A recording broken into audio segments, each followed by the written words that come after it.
Liebe Damen und Herren, herzlichen Dank, dass Sie unserer Einladung so zahlreich nachgekommen sind. Im Rahmen unserer Macht, Schule, Theater Vorstellung des heutigen Abends wollen wir ganz herzlich die Frau Pajer und den Herrn Pajer begrüßen. Die Frau Dr. Danglmaier ist die erste Person sozusagen aus Kärnten, die mit dem Herrn Pajer Kontakt aufgenommen hat im Jahr 2006. Wird diese Stunde, ich gehe davon aus, dass wir das ungefähr bis 19 Uhr betreiben können, weil da vielleicht ein Publikum kommt für den Abend, Zusätzliches, diese Stunde mit uns gestalten wird. Und damit bedanke ich mich schon recht herzlich für Ihr Kommen. Noch einmal bitte, Frau Dr. Danglmaier. Ja, einen schönen guten Abend auch von meiner Seite. Es freut mich auch sehr, dass so viele gekommen sind, vor allem auch viele junge Leute, Schülerinnen und Schüler. A warm welcome also from my side, from our side, to Rajmund Pajer and to Nora, of course. Nur vielleicht kurz zur Einleitung ein paar Worte. Erstens, diese Dialogveranstaltung findet im Rahmen der Aktionstage politischer Bildung statt. Das sind diese gelben Heftchen, die Sie da überall herumliegen sehen. Vielleicht haben Sie Interesse, da einen Blick reinzuwerfen. Da gibt es mehrere Veranstaltungen, die in Kärnten stattfinden in den nächsten paar Wochen. Vielleicht noch ein paar einleitende Worte, wie der Kontakt zum Rajmund Pajer überhaupt zustande gekommen ist. 2006 war er bei den Gedenkfeiern in Mauthausen, 2005, 60 Jahre nach der Befreiung des KZ Mauthausen, die er dort erlebt hat, hat er dort die Gedenkfeierlichkeiten besucht und er war dort auf der Suche nach irgendjemandem aus Kärnten, dem er seine KZ-Geschichte aus Klagenfurt-Lehndorf erzählen kann und hat dann seinen Namen, seine Adresse beim Mauthausen-Komitee hinterlegt. Und da bin ich auf Umwegen dann zu seiner Kontaktadresse gekommen und habe mit ihm brieflich Kontakt aufgenommen. Und seither, also ist mittlerweile 7 Jahre her, seither waren wir im sehr regen Briefkontakt. Es haben sich 2 dicke Mappen gesammelter Briefe und irgendwann sind wir dann auf E-Mail umgestiegen, haben sich ergeben. Und so nach und nach hat er sehr viel von seiner Geschichte erzählt, immer wieder ganz viel von seiner Geschichte preisgegeben. Und es ist dann die Anregung von mir und von Peter Gstettner von der Universität Klagenfurt, der sich sehr stark mit dem Thema KZ Klagenfurt-Lehndorf beschäftigt, die Anregung gekommen, doch das in eine Buchform zu bringen. Und dieses viele Material, diese vielen Informationen aus den ganzen Briefen und E-Mails in eine Chronologie zu bringen. Ja, weil man muss sich hier vorstellen, das war keine chronologische Erzählung, sondern das waren Informationen, bruchstückhafte Informationen zu seinen unterschiedlichen Lebensstationen. Und daraus ist dann dieses Buch entstanden. Ich war 1806 in Mauthausen, wie ich als Jugendlicher ins KZ-Netzwerk geriet und daraus befreit wurde. Erschienen im Kitab Verlag. Also wenn Sie Interesse haben an näheren Informationen, da drinnen finden Sie quasi seine gesamte Geschichte. 2007 war er dann erstmals in Kärnten zu Gast, als die Gedenktafel an der Außenmauer der Keffenhühler Kaserne, also des Geländes des ehemaligen Konzentrationslagers, angebracht wurde. Und es war für uns alle, die wir beteiligt waren, ein sehr beeindruckender Moment. Erstens ist es nach jahrelanger Vorbereitungszeit endlich gelungen, dort ein öffentliches Gedenkzeichen anzubringen und somit in der Öffentlichkeit ein deutliches Zeichen zu setzen, dass es dort ein Konzentrationslager gegeben hat, was ja jahrzehntelang tabuisiert und verschwiegen wurde in Kärnten. Warten wir vielleicht kurz, kommen noch einige.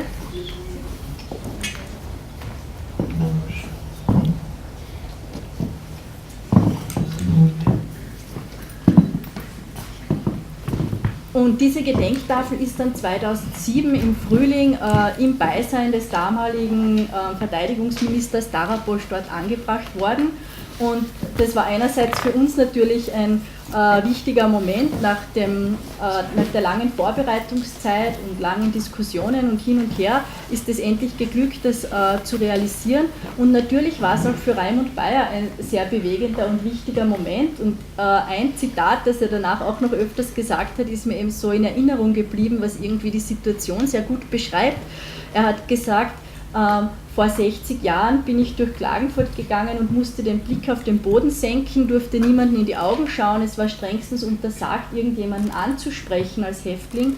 Und heute empfängt mich die Militärmusik, der Verteidigungsminister persönlich ist anwesend und ich bin der Ehrengast und gehe erhobenen Hauptes durch das Lagertor. Ja, also das Lagertor ist vielleicht heute nicht mehr die richtige Bezeichnung, also das Tor der heutigen Bundesheerkaserne. Und deswegen glaube ich, dass auch das, was wir heute hier erleben, ja eine Win-Win-Situation, wie man so neudeutsch sagt, ist. Ja, wir profitieren davon, dass er bereit ist, ganz vieles seiner Geschichte preiszugeben, vieles zu erzählen. Und auch für ihn ist es ganz wichtig zu sehen, dass es mittlerweile Interesse gibt, sich dieser Geschichte zu stellen, vor allem Interesse von jungen Leuten. Er hat gerade vorher wieder gesagt, er ist sehr überrascht, wie viele junge Leute da sind. Und auch dieses Theaterprojekt natürlich an und für sich ist für ihn ja unfassbar, dass das über seine Lebensgeschichte jetzt entstanden ist. Ja. Vielleicht noch einige Stationen, bevor wir ihn natürlich selber zu Wort kommen lassen, ganz zentral ein paar Stationen noch seiner Lebensgeschichte vorab, nur damit alle so ein bisschen diese Chronologie im Kopf haben. Ja. Er wird ja jetzt nicht dann die Gelegenheit haben, chronologisch wirklich seine ganze Verfolgungsgeschichte darzustellen. Er ist 1930 geboren in Triest, also in Italien, aber als Angehöriger der dortigen slowenischen Minderheit, Triestiner Slowene sozusagen. Die Sprache innerhalb der Familie war Slowenisch. 1944, als kriegsbedingt die Ernährungssituation in Triest schon sehr schlecht war, ist er mit einem Freund in den Wald aufgebrochen, um sich irgendwie was zu essen zu besorgen, zu organisieren. Und sie sind auf einen Partisanentrupp gestoßen und von den Partisanen zwangsrekrutiert worden. Also man muss sich vorstellen, 2 14-jährige Schüler, Kinder eigentlich noch, von den Partisanen mitgenommen worden und haben von diesen Tagen an auf Seite der Partisanen gekämpft. Bei einem Gefecht zwischen Partisanen und der deutschen Wehrmacht im April 1944 ist er am 20. April, am Geburtstag Hitlers, wie er dann später nach der Befreiung erfahren hat, zu dem Zeitpunkt hat er es natürlich nicht gewusst, im April 1944 ist er bei einem Gefecht mit den Deutschen schwer verwundet worden und ist dann verwundet von Wehrmachtssoldaten quasi eingesammelt worden, zuerst nach Ljubljana ins Gefängnis und dann von dort ins Geiselgefängnis nach Begunje, also gleich hinter dem Leubel. Begunje ja auch ein Ort, der in Kärnten bekannt ist, vor allem durch die, wie heißen sie, die Oberkreiner, fidelen Oberkreiner oder so, ja. Dort war ein berüchtigtes Geiselgefängnis, in dem vor allem Slowenen gefangen gehalten wurden, die als Geiseln dort massenhaft erschossen wurden, wann immer Wehrmachtsangehörige bei Gefechten mit den Partisanen zu Tode gekommen sind. Er hat dort diese Massengräber für seine zur Erschießung vorgesehenen Kameraden ausheben müssen, ist aber selbst nicht als Geisel verwendet worden, sondern von dort weiter transportiert worden ins große KZ-System Mauthausen. Zuerst ins Stammlager Mauthausen und wie ja teilweise nicht so bekannt ist, war ja Mauthausen kein einzelner Ort, sondern ein System mit 45 Nebenlagern verteilt auf ganz Österreich und 2 davon eben auch in Kärnten. Und er ist dann in Mauthausen, nach einiger Zeit in Mauthausen wiederum ausgewählt worden, zurück nach Kärnten, also wieder südwärts transportiert ins kleine Außenlager nach Klagenfurt-Lehndorf. Hat dann einige Zeit hier verbracht, über die er dann später auch erzählen wird, was hier seine Tätigkeiten und Aufgaben waren. Ist dann zurück deportiert worden nach Mauthausen in ein weiteres Nebenlager nach St. Egid im Neuwalde in Oberösterreich und dann kurz vor der Befreiung wieder zurück ins Stammlager Mauthausen, wo er die Befreiung im Mai 1945 erlebt hat. Nach einigen Wochen, die er dann noch im Lager bleiben musste, er war schwer erkrankt an Typhus, konnte er dann erst zurückreisen nach Triest, hat seine Mutter und seinen Bruder dort wieder getroffen nach langer Zeit und hat auch erfahren müssen, dass sein Vater wenige Tage vor der Befreiung im KZ Dachau ermordet wurde. Er ist dann später nach Kanada ausgewandert. Er hat gerade heute gesagt, seit 63 Jahren lebt er mittlerweile in Kanada und ist seit 2007 alljährlich in Kärnten zu Gast und auf Besuch und immer wieder auch in Schulklassen als Zeitzeuge aktiv. Und ja, ich möchte ihm eine erste Frage stellen, so als Einstieg, und dann möchte ich Sie herzlich einladen, Fragen zu stellen. Er spricht mit uns Englisch, also wie gesagt, seine Muttersprache ist Slowenisch, mit seiner Frau spricht er Italienisch und mit seiner Familie, mit uns spricht er Englisch. Sollte es Probleme geben, mit Englisch Fragen zu stellen, beziehungsweise es den Bedarf geben, dass ich seine Antworten kurz übersetze, dann bitte ich das zu sagen. Ansonsten werden wir das in Englisch machen, wenn es für niemanden ein Problem darstellt, sonst einfach bitte kurze Unterbrechung, ist kein Problem.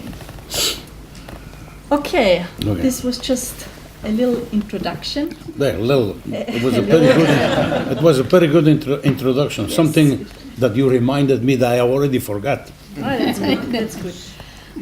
So I just want to ask you, what does it mean to you to see that a group of Klagenfurter youngsters is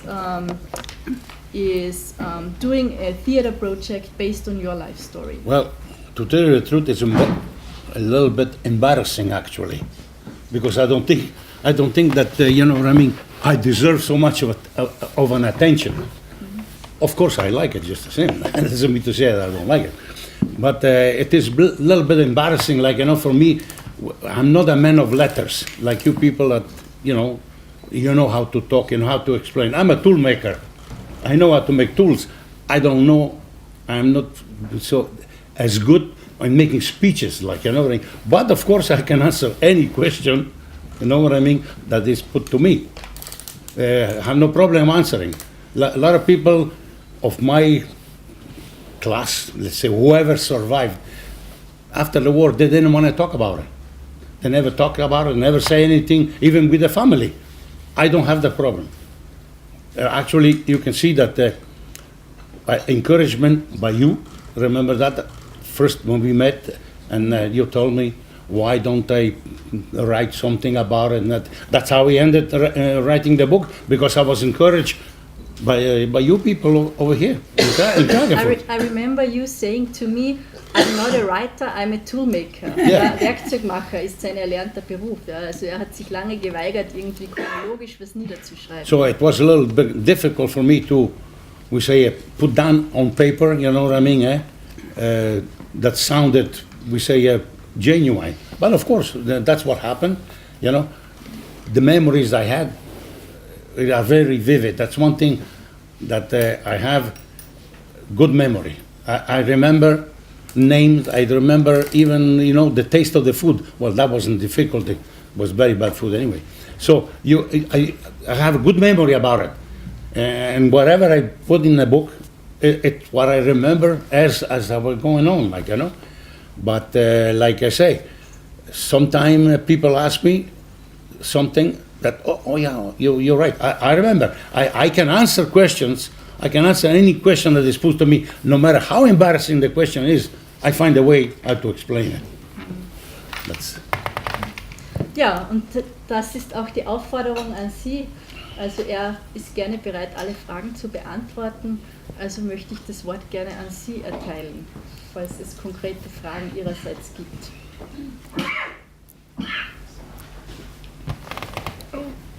Bitte. What is the most stressful or terrible situation you remember from that time? This is the situation that's the most we call it. It is in my mind because I had to remove the bodies after they were slaughtered. This is the most that I remember right here because we were in Mauthausen. In Mauthausen, that was, of course. You see, that's a bunker. We were three of us.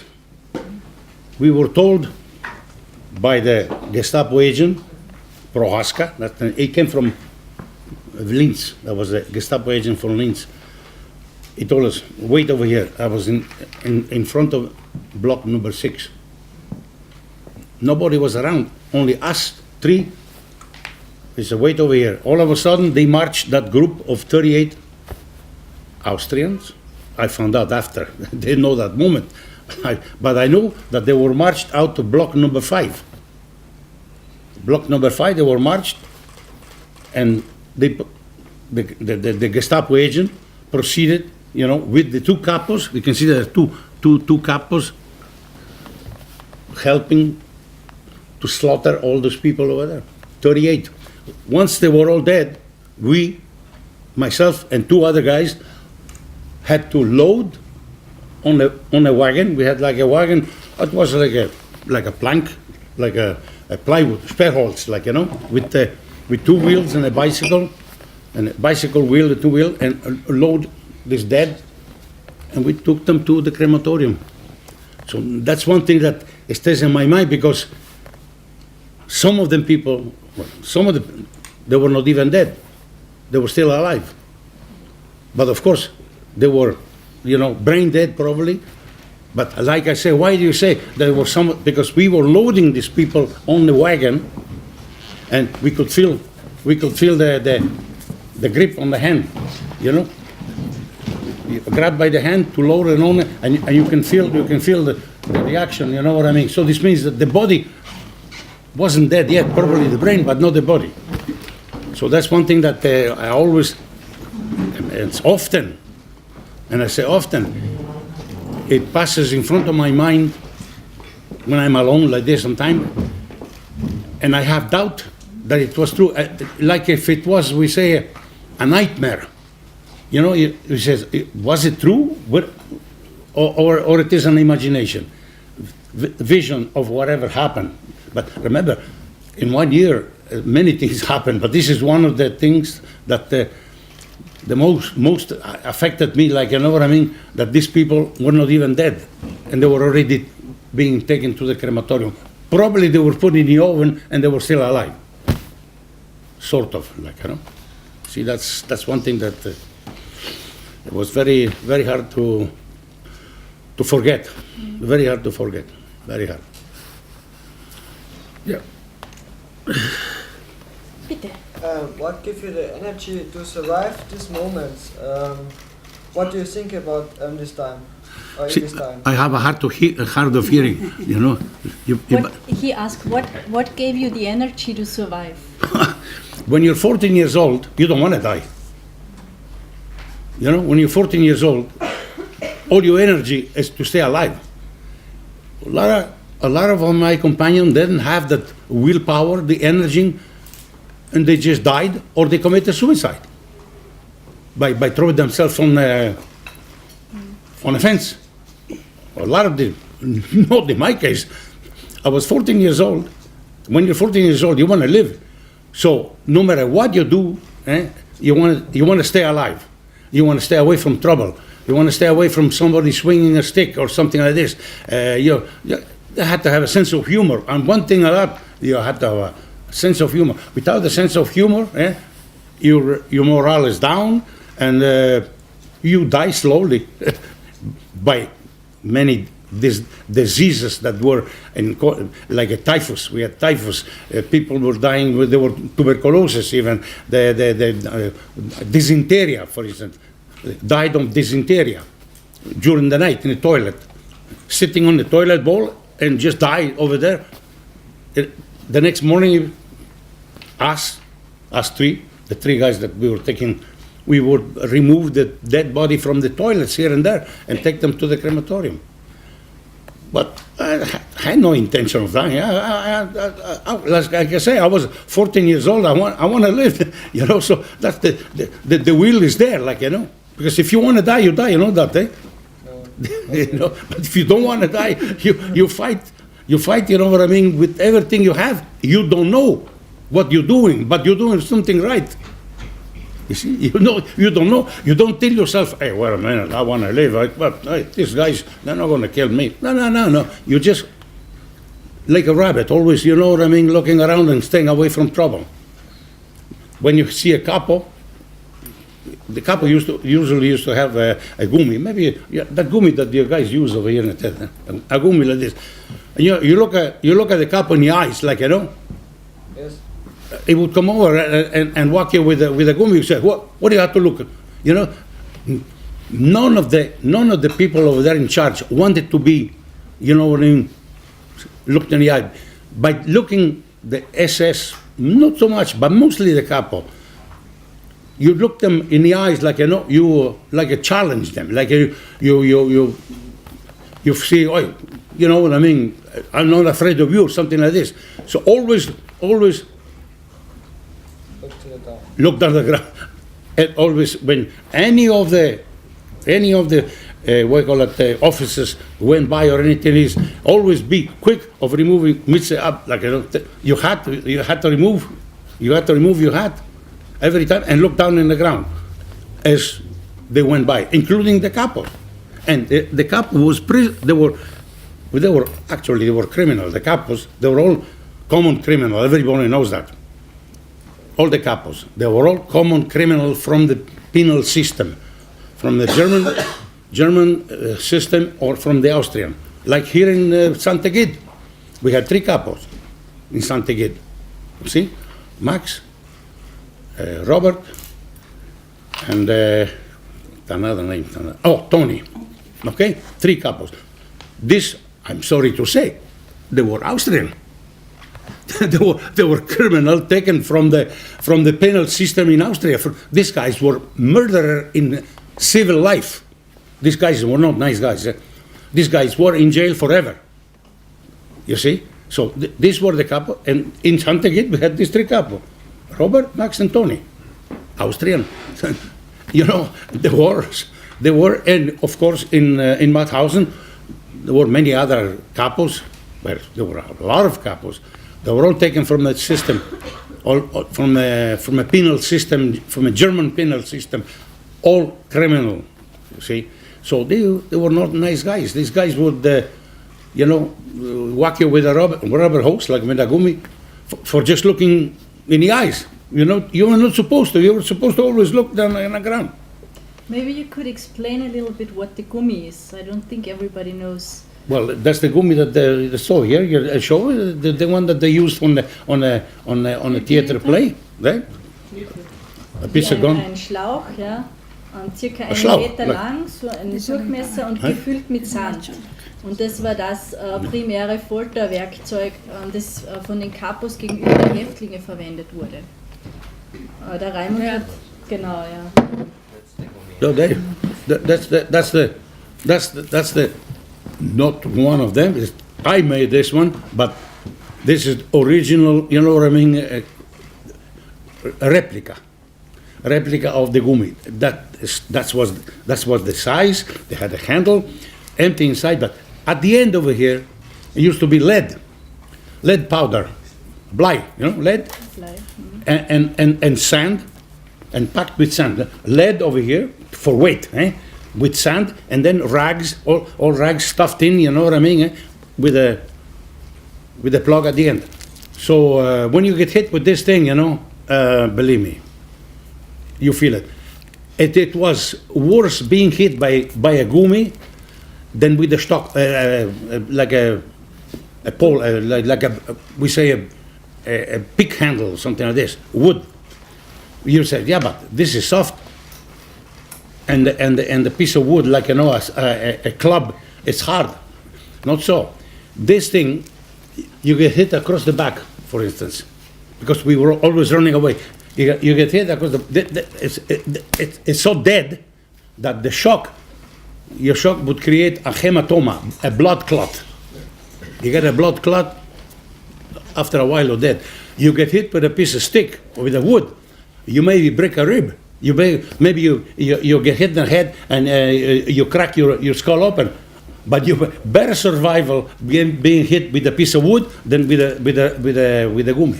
A gummi, you get hit across the back, boom, because most of us were running away. Of course, pain bomba, and you get hit in the back. You get hit in the back with this thing, you get a blood clot, and a blood clot is goodbye. After a while, so you see, the gummi was deadlier than the wood. So that's what this is the replica, because I remember in block number 13.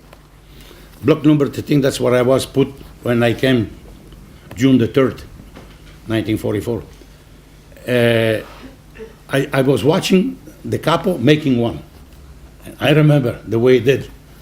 The lead powder at the end, plug, sand, and I even remember the name of the capo, Popoye.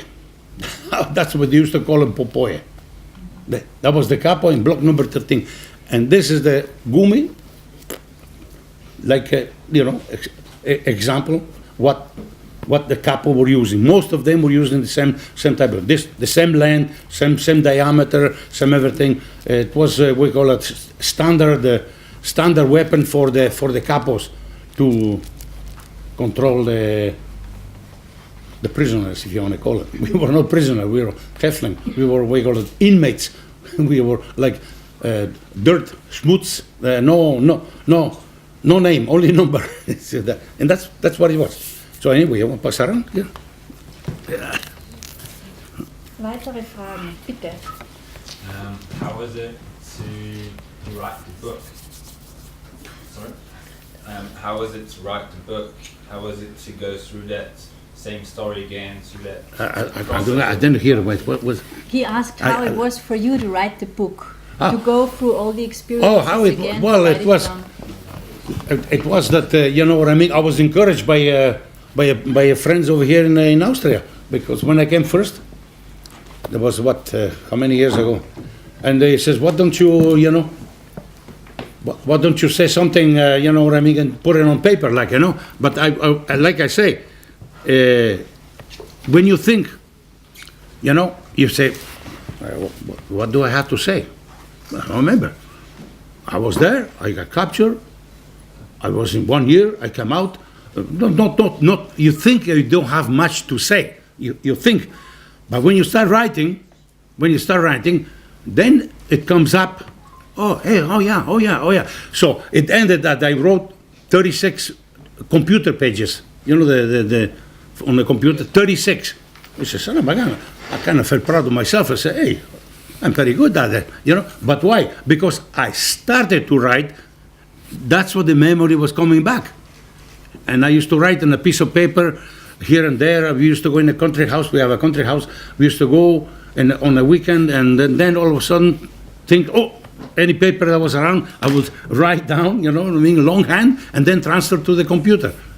So that's what happened. But I wouldn't have written it if I wasn't what you call it, encouraged by Nadja and the people that we now know here in Austria from the beginning. I wouldn't have done. It was not my idea. They told me to do it, so I did it. And your kids, Your kids, they never asked for something? Yeah, well, yeah. My kids, as they were growing up, I was telling them, only depend on the age of the kids it was. Like we have 4 grandchildren. Well, first we have two children, my daughter and my son. And I used to tell them only things that was, we say, for the age of, not everything, you know. And as we were getting older and through the years, I've been telling story, and my daughter or my son would say, hey, you didn't tell the story before. Hey, you didn't tell me this one before. You didn't tell me that. You know, every time it was more and more and more and more. At the end, it came up that it is like this. But I have 2 grandchildren that I don't want them to read yet. But I'm going to give them the book because they are young. They are only 14, 15, like, you know. So there are things that they better read when they are a little older, you know. But they know about it. They know. All the kids, everybody knows. But they don't know the detail exactly, like, you know what I mean. That's how it is. That's how I started to write, because I was encouraged by friends. That was the idea. When you retell your story, do emotions come up?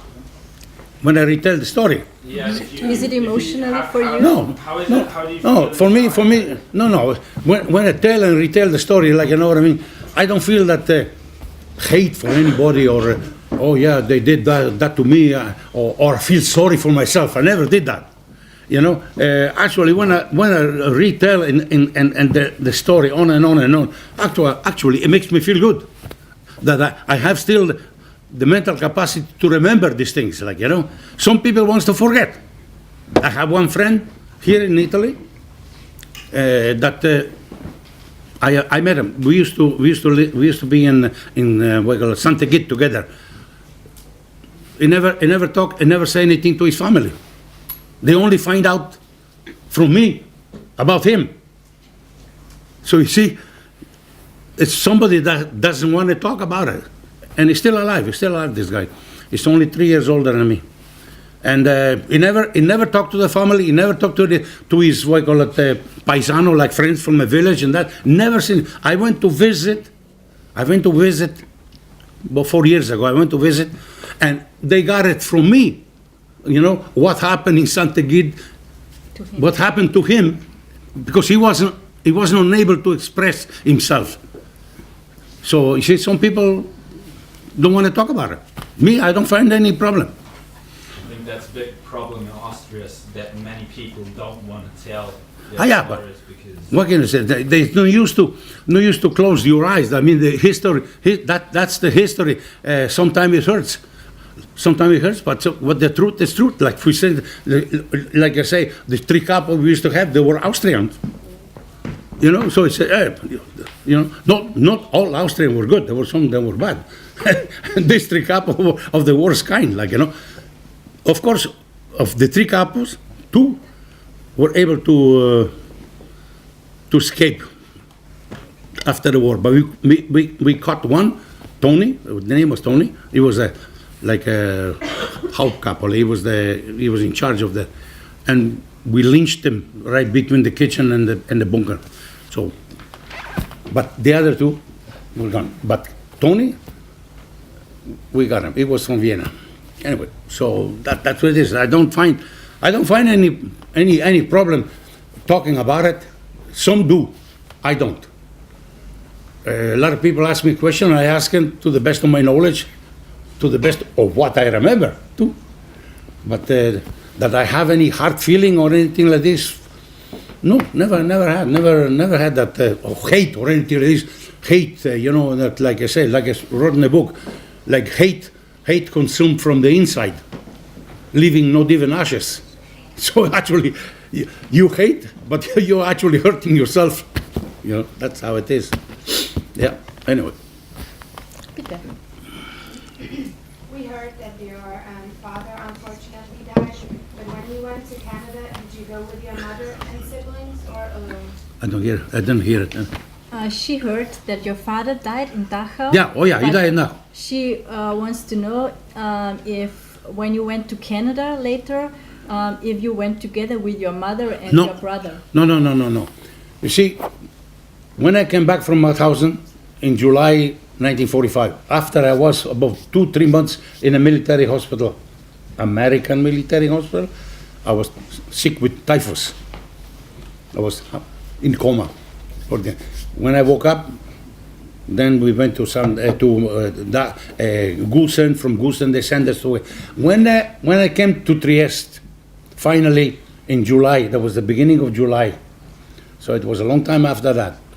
My mother knew about me only then, because somebody 2-3 days ahead of me to Trieste, and she advised my mother, look, he's coming now. This and that's the time she found out I'm still alive. Few days before I got home, from somebody else that came just ahead of me, you know what I mean? But then, when I came home to Trieste, my mother told me that my father died in Dachau, May the 1st. And how did she know about it? Because some of the people that was with him from Trieste came to survive, okay? They came back and they advised my mother, look, they say, your husband died on May the 1st or around there, maybe one day before, one day after, in Dachau, you know what I mean, 1945. She was, you know what I mean, she was being told by somebody that came, and then I found out when I came home, she told me that, you know, My father died in Dachau. But then I went to Canada by myself. I went to Canada in 1951. After I went to school in Bohemia, Czechoslovakia, I went to school in Czechoslovakia. I learned my trade over there. And when I came down in 1951, about that day, I immigrated to Canada, but only by myself. My mother and my brother stayed in Trieste. Actually, my brother went to Australia, you know? So that's how we done. Did you see them again? Did you see them again, your mother and your brother? Oh yeah, sure. No, my brother no. No, my brother no, because he went to Australia, I went to Canada, he went, no, my mother, yes, after, because I was in Germany, in the Canadian Army station, in 55, 56, 57, those years, and I used to go to Trieste, and my mother was always there, but never my brother. My brother went in 1955 to Australia, never seen him again. Died of a work-related accident, like, you know. So that's how it is. And since those years, like, you know, we are in Canada now. I'm in Canada now 63 years. 63 years, yeah. Since 51, yeah. But we are coming often over here, like, you know. We're coming often, The first time I came to visit Mauthausen was in 1959. That's where we came to visit, and the camp was still in one piece. They didn't tear down all the barracks, you know, because there were so many barracks, right? 1 to 5, 1 to 510. Now it's only one row. Everybody knows it's only one row. At that time, in 1959 was the first time, and at that time, coming down from Mauthausen, coming down from the camp at Mauthausen, because we came by car. At that time, we used to park the main door up, not now, but right in front of the main door. On the way down that road, you know, it's always the same, no? My wife had to grab the steering because I passed out. So what was it? What was the memory there? Because the smell was still there practically, you know what I mean? We visited the camp as it was. And on the way down from the camp, I passed out. I didn't know what it was. My wife grabbed the steering, otherwise we would have gone down in the ditch. That's the only bad feeling I got, you know what I mean, because of the camp, because of what happened to me. That's the only time that I remember that was something that is, it was dangerous. If I was alone, let's say I would have been alone by car, I would have gone down, you know, down the side. That's the only bad feeling I got because of the camp. In 1959, the first time that I visited the camp, that was the first time I visited after the war, of course. Yeah. But can you tell the other thing that happened to you at the counter before entering Mauthausen? When I came there? The ticket, with the ticket? Oh yeah. Well, this is like they say, the irony of life. I show up at the gate with my wife. They say, Kasse, you know, look at the door, you know what I mean? Hey, oh no, you gotta pay. I had to buy a ticket to visit my old camp. Not one, but 2 tickets. One for me, one for my wife. 50 shillings. Would you believe that? No. That I had to buy a ticket to visit. When I told the girl at the cash, I said, wait a minute, how come? In 1944, June, I entered free. Now I have to pay. No, not my problem. You're a visitor, you pay. And I have the ticket still. Eh? I have it, my prized possession. But this is not that's not the end. That's not the end. That's not the end. With my wife, we go to Begunia. Vigan, in Germany, Vigan. That's a Gestapo jail in Begunia. That was before I came to Mauthausen. We went through from Ljubljana to Vigan, which is Begunia. That was a Gestapo jail. From there, we were shipped to Mauthausen. I went to visit my old jail over there. There again, I had to pay €2 to buy a ticket to visit my old cell. And I had the ticket. I had the ticket still, both tickets. The ticket from the Gestapo jail, I had to pay Over there I pay only €2. And the ticket from Mauthausen, 50 shillings for the two of us. That's my price possession. I always show to my friends. He says, look, he said, you gotta be kidding, it's impossible. They made you pay. What can you do? He said, either you pay or you don't go in, you know. So I paid. It's irony of life that they have to pay to visit your own, when you were a slave for so many days, many months and that. Then you had to pay to go and visit your own cell, and that was in Mauthausen and in Begonia. That was a Gestapo jail. That was a very bad one, that one. But there was only €2. Here was, in Mauthausen, 50 shillings. 25 each. Like, so that's... There's another One question concerning the village Lendorf. Did you get in contact with the inhabitants from the village? No, in Lendorf, not so much, no. No, in Santa Gate, yeah, but in Lendorf, we go usually to the Kaserne, like, you know, there used to be a Junker schule before during the war, like, you know, and there we meet the military people over there, but not the people so much. We never had any contact with people in Lendorf. We never had with any people outside. Well, the only time we used to go outside of Lendorf into, we say, Klagenfurt, when they were bombing during the war, phosphorus, white phosphorus bombing to catch fire, you know. So we used to go and put out the fires, you know, but we never met anybody because it was during the alarm. Everybody was hiding. Only us prisoners, we had to put out fires during the bombing, not after. While they were bombing, we were putting out fires. Because if you leave phosphorus burning, it would burn right through the metal. You cannot douse it with water. You have to get a shovel of dirt, earth, or sand, you know what I mean, and cover it, smother it. When you smother with sand, then the fire died. But not with water, no. That was the white phosphorus. We had to do we call it, whatever, put out the fires during the bombing and not after. And then when the bombing stopped, the alarm sounded, or we had to go, we were told to meet at a certain spot because the guard would come and pick us, because the guard was hiding in a bunker. The guard was hiding in a bunker. Oh yeah, everybody was in bunkers. So we had to go out and line up at a certain spot. If we were late, this means somebody escaped, but nobody wanted to escape. We were dressed, you know what I mean, zebra clothing. Where are you going to go? How far you go, they spot you. Nobody was that crazy to escape. But you had to show up at a certain spot in order for the guard to march us back in to Lendorf. And that's what that's one of the anecdotes, like, you know, in one of the raids, in one of the homes, we were looking always, you know what I mean, to find something to eat, you know, but being a war, being ration, this and that, even the Austrians didn't have much to eat at that time. So there was not much food that we could find. What I did find was a bottle of Kirsch liqueur, like, you know, half frozen. Holy mackerel.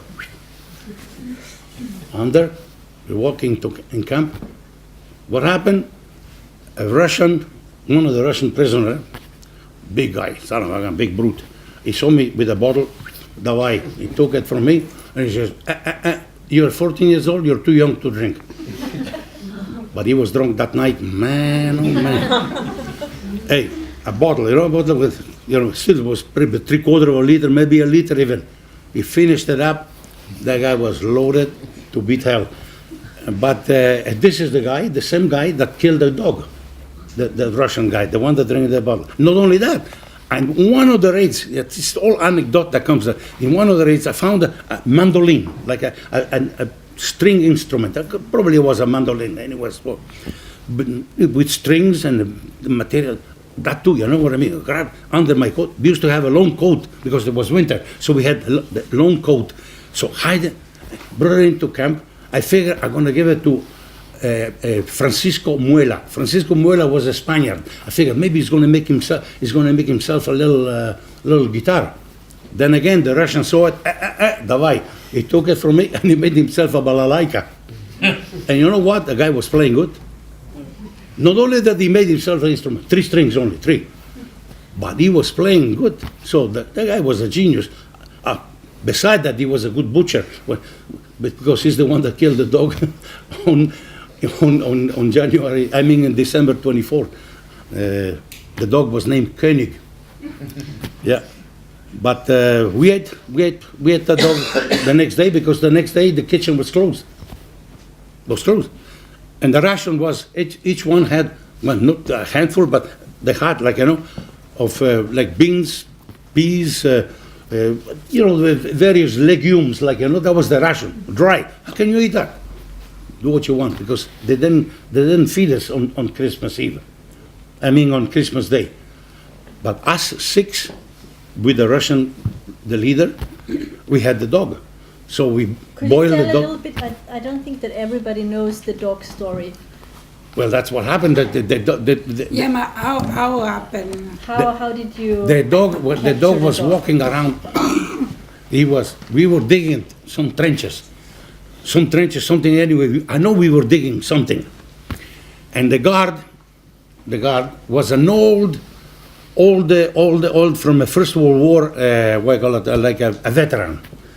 It was not one of the SS or anything. It was an old SA man, I think. Was one of the old one, and you know, he was watching us with the dog, walking around with the rifle, you know, walking. Well, he was bored to death, like, you know, while we were digging. The dog, König, you know how the dog is: go around, sniff this and that, walk around, you know, always around. All of a sudden, the Russian, the one that stole my bottle, with the spade. First he told me, like, you know, was me, hey Mali, pas matri, Germania. You know, lucky that I know what he was saying. Like, hey, Mali, that means small. Keep an eye on the German. What for? What to keep an eye on? Okay, so okay, I'm watching. He waited for the dog to come by, with the shovel, chop the head right off. Not even boo, nothing. And then we got the skin, everything. We buried all the guts and that we buried. And each one of us, we were 6 of us, got a piece of the dog. I got a hind leg to hide under my coat, you know, near the body. And everybody had a piece. And we came out of our working place, lined up to be marched back into Lendorf, to camp. All of a sudden, the guard look around. König, whistle. König, komm, Junge, komm. But König wouldn't come. After a while, was a verfluchte Hund. First it was a Junge, then it was a verfluchte Hund. It still wouldn't come. Okay, so they marched to camp. When we went to camp, then the next day was Christmas Day. We boiled the dog with all the herbs and all the stuff that we had in a pot that we used to use for delousing our clothing, and a shack that was in the back of the camp. It was a big pot, we cleaned it a little bit and threw the dog in, but it was only us that we ate it.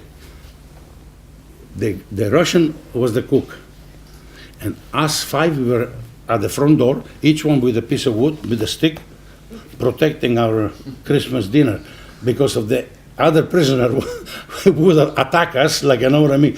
There was no camaraderie, was no friendship or anything like this. We were stealing to each other. Food was, fair game. If you didn't hold your piece of bread hard in your hand, it would be taken away from you. That's what happened. You have a piece of bread and you eat, and somebody come and take it out of you. What are you going to do? He eats it fast. So we used to.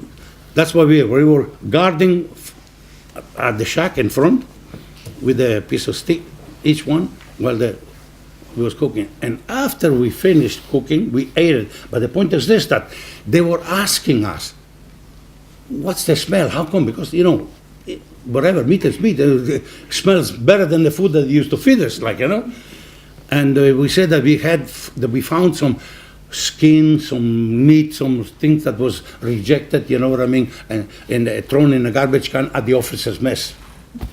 the scrap that we collected, you know what I mean? And that's what they smell so good.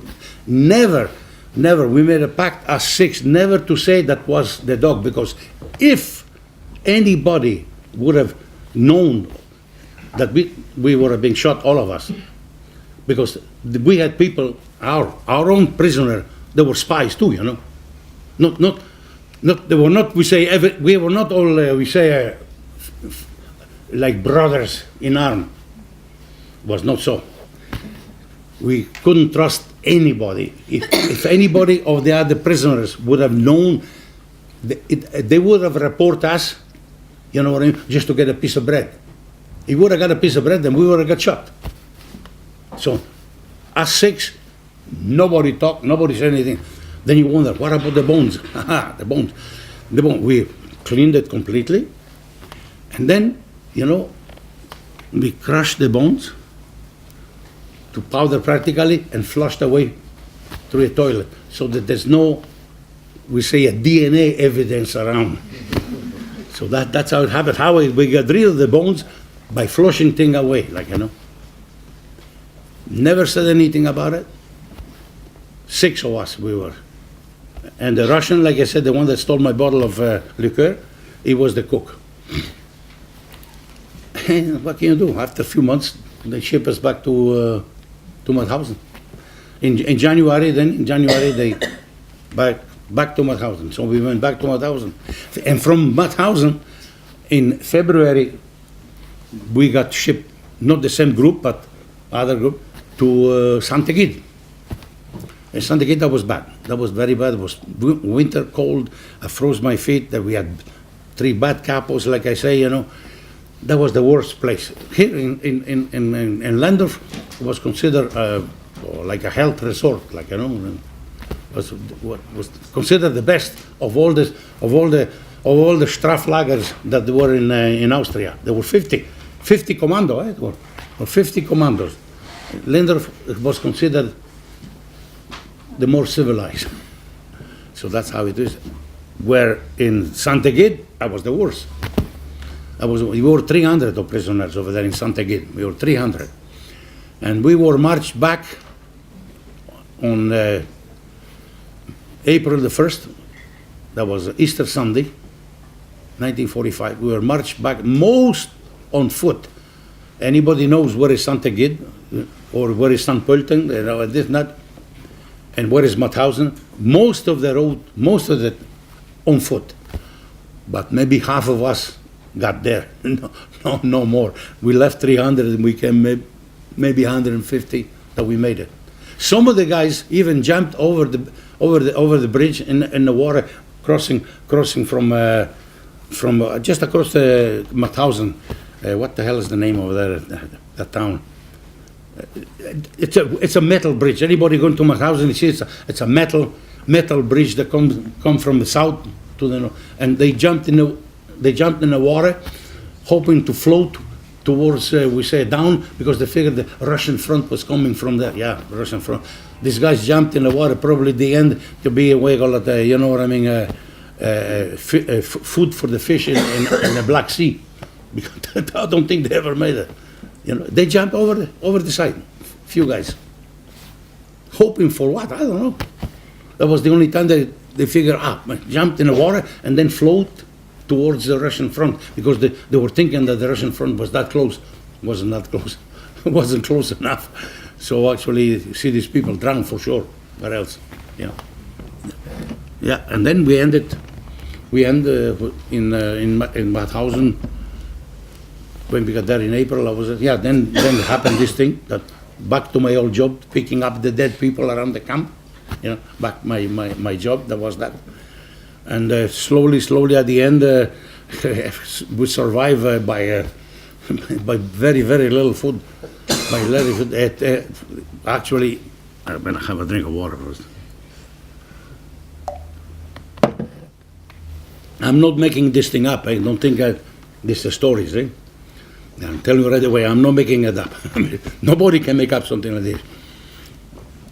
At the end of April, that was almost the end of the war, okay? The end of April.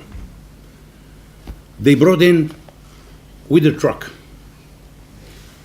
some meat, horse meat, not the good part, the guts, the inner, something that was not horses that died on the front. Because remember, the army used horses to pull the cannon, and at the end of the war, being not having so much gasoline for the trucks, and then horses were used. So horses would die on the front like everybody else. So they had this meat that was, hardly considered meat, like guts and this and that, and they dumped this thing right in the middle of the square, the Appellplatz, like in front of the kitchen. Boom, they dump over there, and us, whoever was able to still walk around in that, we jumped on it like hyenas. You see in the films in Africa, an animal dies and the hyena jumps on it, and it was the same thing. And we were like hyenas. We were stealing from each other, fighting over. So what I got, I grabbed, something in my hand is not what it was, the hoof from a horse. The lower part.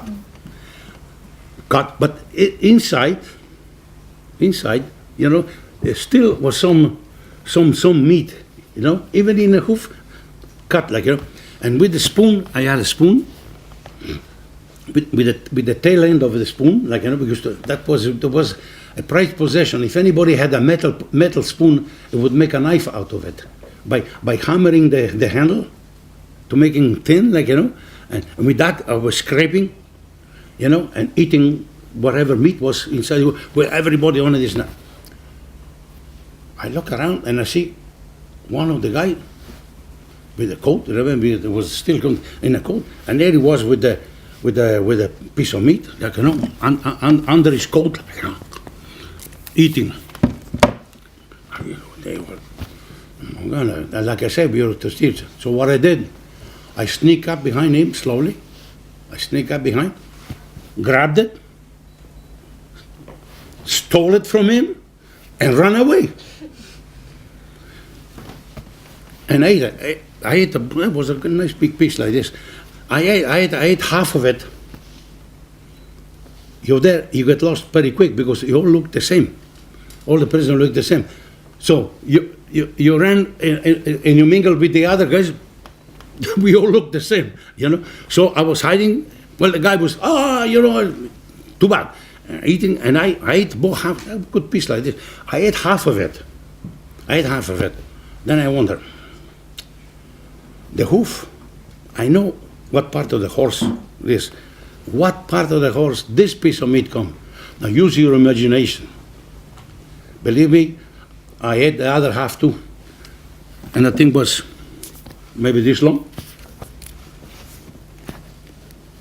Very hard eating, very chewy, like so a piece of nerve, you know what I mean? But here I am. If I wouldn't have done that, what? You had to eat. You had to steal from each other, even anything. Potato, there were. Another thing, we say, somebody was cooking a potato in the corner of the block, in a can, like a tomato can, like, you know what I mean?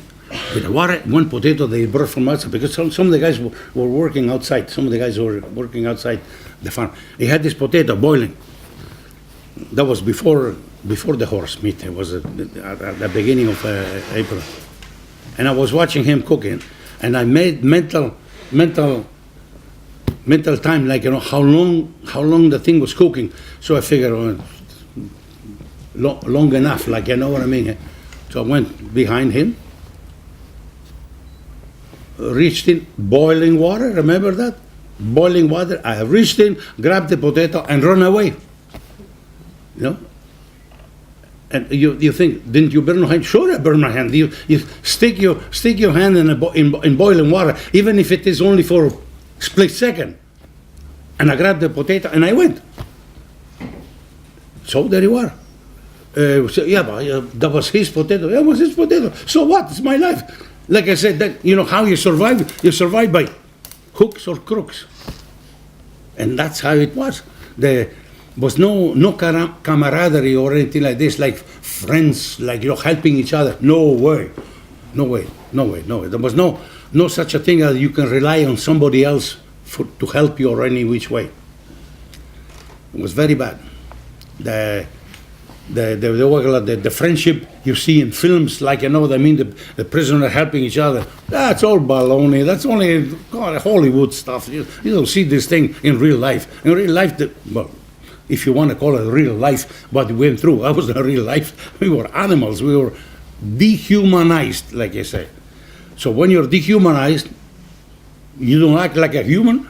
You act like an animal that wants to survive, and that's how it was. So that's how you survive, by hooks or crooks, like one way or another. The stronger survive. Like the law of the jungle, like if you want to call it, the law of the jungle. That's how it's another thing. You see, like I had to bring in for the young people that they know what it means. Bad habit like smoking.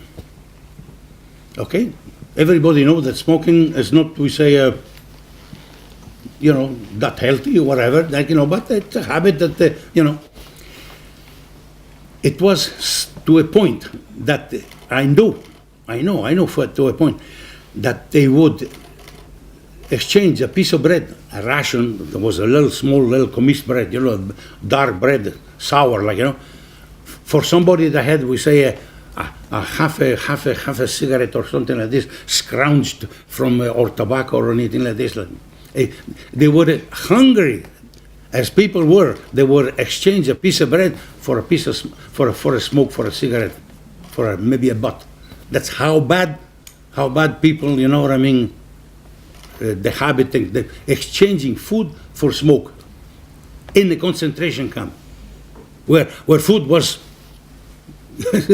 impossible to get any which way, but they would the ration of bread for a smoke. That's how bad the habit some people had, that they would exchange piece of bread for a smoke. That's another thing that it was, because tobacco in the concentration camp was gold. Anybody that was able to it, I was happy, because I was cleaning the office of Georg Bachmeier. If anybody read about the Mauthausen, Georg Bachmeier was a deputy lager commandant. He was the deputy. In the morning, before going to work in the laundry, because I was working in the laundry too, I had to go to his office and clean the office. Whatever, because during the night, with so many other officers, they would pass the whole night over there looking at maps, and diagram because of the war and this and that. And some of the officers over there were smoking a pipe. This Bachmeier had 2 lockers in his office.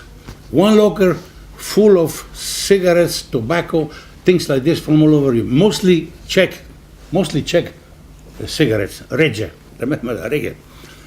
And in the other locker, perfumes and fancy what you call it, soap that was from France. 2 lockers.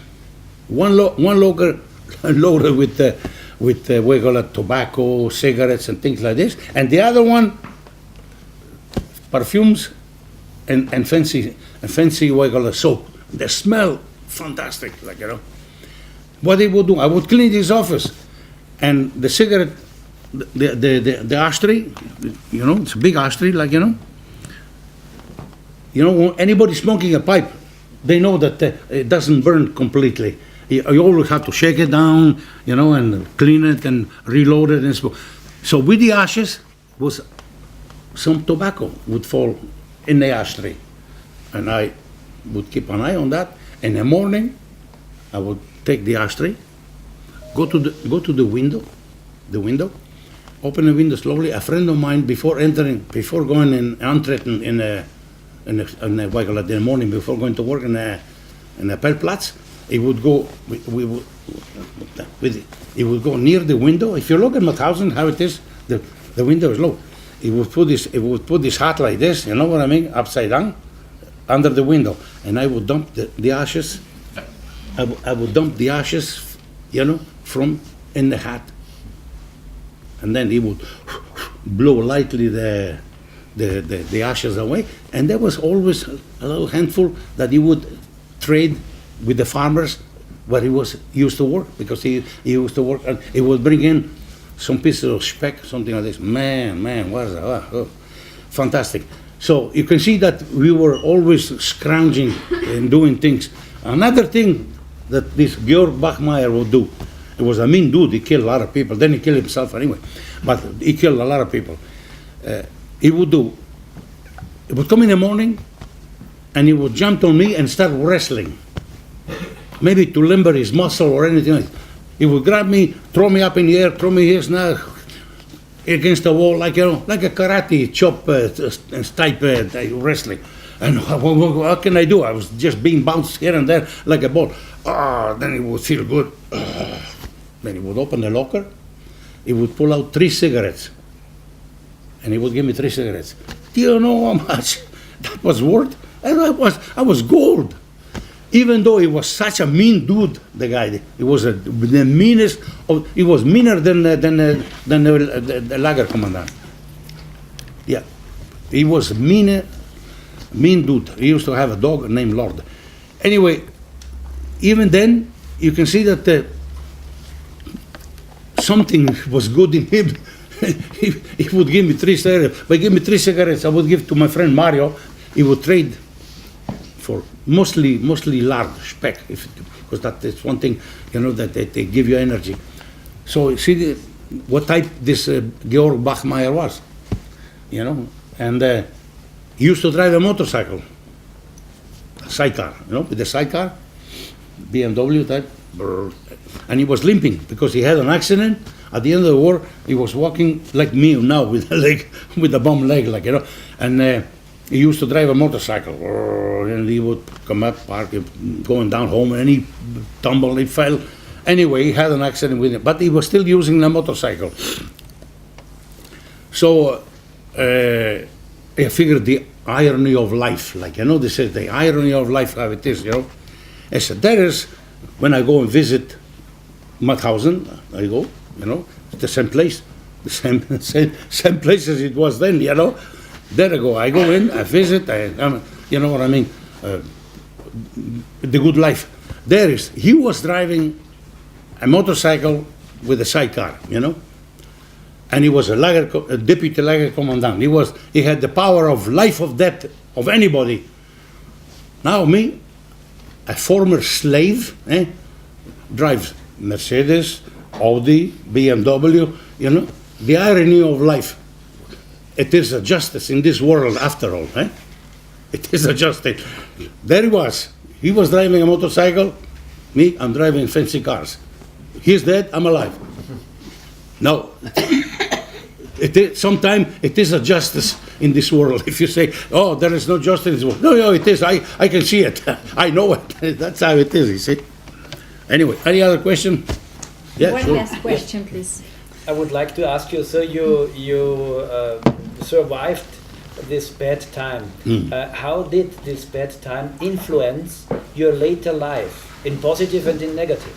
Like I said, the only time that really affected me was that time when I almost passed out, coming from the camp down, and then my wife grabbed the steering.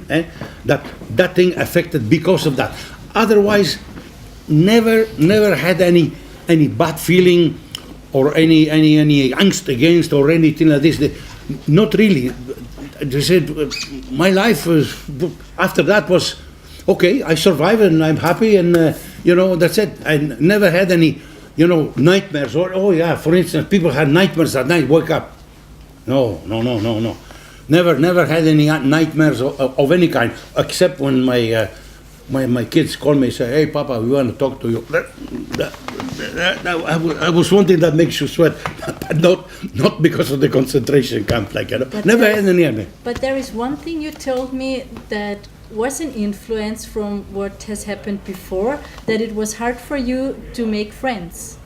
That you always were a little bit- Well, right after the war, that was right after. There was, since we were so, we say, selfish in camp. We were selfish because each one was looking after himself. Right? You were selfish to a point of being, me, myself, and I. Like that's it. It was difficult after the war, to make friends. You always have that suspicious, what I mean. Oh, he's going to betray me. You know what I mean? That was one thing is true. That, but not for a long time. I joined the army. After that, I was making an army for many years, and at the beginning, problem, making really good friends, friends that you can trust. I was the only thing, but not for long. Maybe just after a while, you still have, like animal that get kicking. You know what I mean? Always jumping, always. Anybody that come around with a broom, I'm gonna get hit. So you have that suspicion that stays with you, but only it fades. Then it fades. That's true. I've had problem. You know what I mean? Making, we say, friends, but not just friends, but that you can trust. Yeah, that's it. Yeah, that was true. That was, but that was right away after. But it went. It passed. It passed. It like everything else. Yeah, that's how it was. It's true. So thank you very much, Rajmund, for answering our questions. Okay, anytime.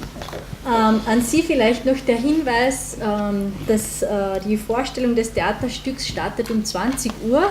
Rajmund Pajer ist jetzt noch hier, also wenn Sie noch irgendwelche Fragen haben oder noch mit ihm sprechen möchten, dann können Sie das natürlich gerne noch persönlich mit ihm machen. Und natürlich noch die Einladung an Sie, vielleicht heute die letzte Vorstellung sich noch anzuschauen des Theaterstücks. Vorletzte, Entschuldigung, morgen ist die letzte Vorstellung. Also für alle, die es noch nicht gesehen haben, heute die vorletzte Möglichkeit. Ansonsten danke ich Ihnen sehr herzlich fürs Kommen, fürs Zuhören. Ich hoffe, es war für Sie eine interessante Erfahrung. Und wünsche Ihnen einen schönen Abend. Vielen Dank. Ich bedanke mich sehr.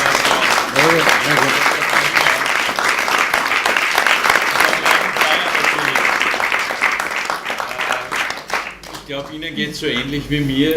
Ich würde ihm am liebsten noch bis Mitternacht zuhören, vielleicht noch länger. Und ich glaube, er würde auch nicht aufhören, uns die Geschichten zu erzählen. Aber wie gesagt, 20 Uhr, unser Stück. Und Sie sind alle recht herzlich eingeladen. Danke.